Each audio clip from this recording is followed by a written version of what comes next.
Այսօր մեր ժողովրդի համար ամոթալի ու խայտառակ օրերից մեկն է։ Այսօր վարչապետի պաշտոնը դեռևս զբաղեցնող Փաշինյանը չափազանց լկտի, ես կասեի անհավասարակշիռ վերաբերմունք է ցուցաբերել մեր երկրի քաղաքացիների նկատմամբ։ Մարդը, ով ժամանակին ասում էր, թե մեր երկրում կա 3 միլիոն վարչապետ,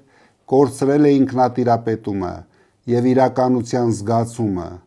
Այսօր իր քարոզարշավի ժամանակ ժողովրդին իր նախընտրական ծրագրերը ներկայացնելու փոխարեն Փաշինյանը ձեռքերին ազատություն է տվել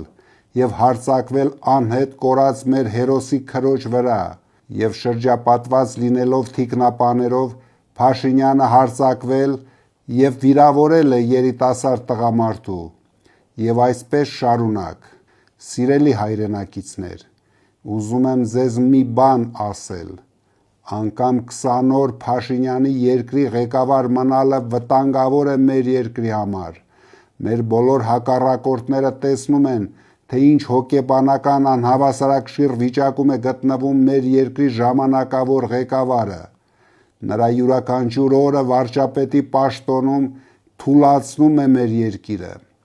Փաշինյանը խայտառակում է ոչ միայն մեր պետությունը,